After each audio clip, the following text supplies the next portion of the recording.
I'd like everyone to take a quick moment, think about when you were a child.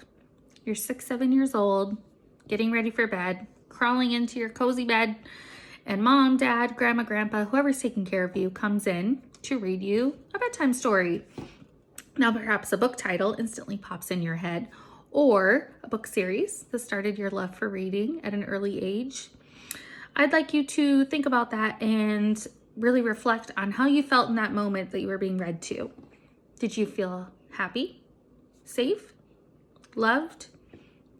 Think about that feeling as I go through 3 major benefits to reading to children, such as connection between the parent or caregiver, social emotional skills, and academic success in school. The first one being connection to parent or caregiver. Reading allows for bonding opportunities. It allows you to slow down from the busyness of the day and spend quality time together reading a book. It creates a feeling of safety and security for the listener. Reading allows for many teachable moments to happen. Moral lessons brought up in stories. Children can take those lessons and apply them into their own life.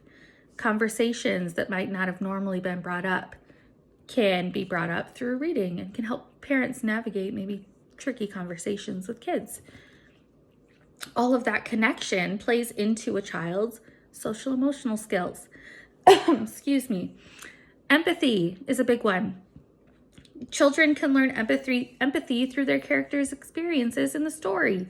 They can be asked questions. What is this person feeling? What are they going through?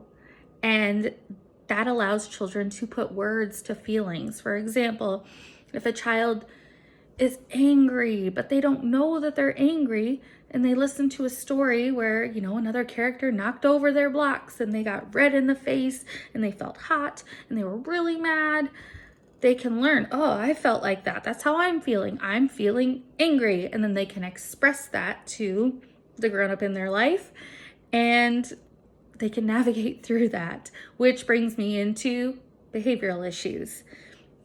Reading allows for many behavioral examples, such as sharing. If a kid's having trouble with sharing, maybe you can pick a book, Llama Llama, Time to Share by Anna Dewdney, or Waiting. I chose Waiting is Not Easy by Mo Willems. Chances are if there's a behavioral issue, there's a book on it.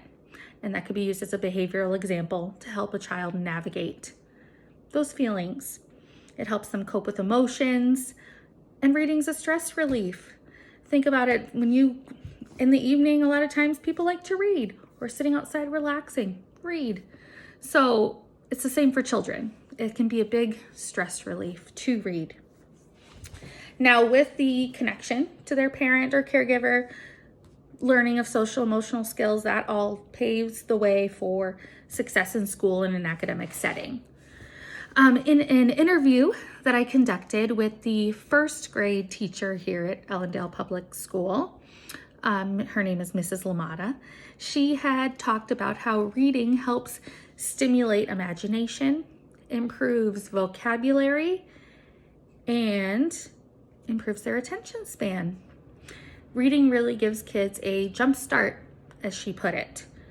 They will know what it looks like, what it sounds like to listen to a story. She had mentioned that she can always kind of tell who's read to at home based on how well they can sit and listen to a story. If they're getting up a bunch, if they're talking a lot, she's like, maybe they weren't exposed to this as much, and it's just something more they have to work on, which is okay, but it gives kids that basic reading knowledge, which is not something that we're born with, which is, how do you hold a book? How do you turn the pages? Can they comprehend what they were just read? Can they tell you some of it back? Reading also improves writing skills in school. Sentence structure, they're introduced to that right from the start. Capital letter at the beginning of a sentence, punctuation at the end. They're becoming familiar with these things before they even realize they're becoming familiar with them. Reading also improves upon language skills, gives them more words, gives them words to people, places, and things that they might not normally have been taught in a normal conversation. So I really hope with learning about the connection, social, emotional, and academic setting benefits to reading, that you take those and you make a more conscious effort, maybe next time you're reading to someone, to point out some of those things. And with this, I'm going to leave you with a quote from Dr. Seuss's book, I Can Read With My Eyes Shut. The more that you read, the more things you will know. The more that you know, the more places you'll go.